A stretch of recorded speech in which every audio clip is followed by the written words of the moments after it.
Трагична одлука, промашена шанса. Одлуката мора да се ревидира. Не стивнуваат реакциите во европските кругови по одбивањето на Скопје и Тирана да започнат преговори за членство во ЕУ. Високата представничка за надворешна политика во заминување, Федерика Могерини, оцени дека одложувањето на одлуката на Европскиот совет за отварање пристапни преговори со Северна Македонија и Албанија не е само пропуштена шанса, туку е историска грешка.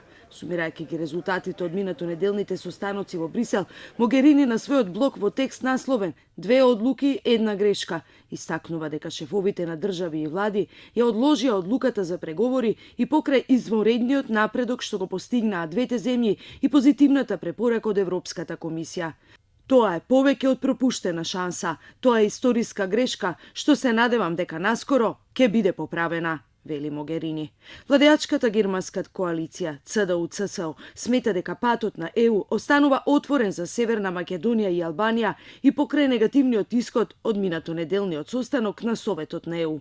Ги повикувам двете држави да го сватат негативното гласање на Европскиот совет како поттик да ги продолжат своите реформски напори. Ако двете земји останат на курсот, Париз нема да може да ги запре преговорите за пристапување по втор пат.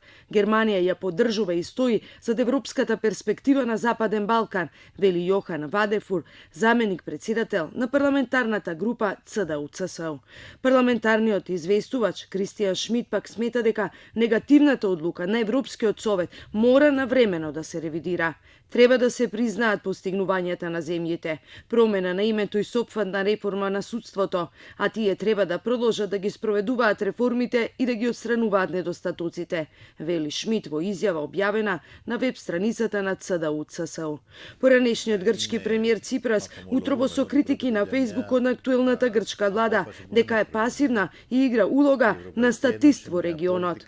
На состанокот на Европскиот совет, грчкиот премиер тивко ги следеше Данска и Холандија да преговараат за иднината на Балканот и сега со непријатност ја следи Италија која предлага одново да започне пристапниот диалог во ноември. Малата Грција која ги следи иницијативите на трети, напиша Ципрас на Фејсбук. Тој вели дека надворешната политика не се води под страв од внатрешно партиски корелации.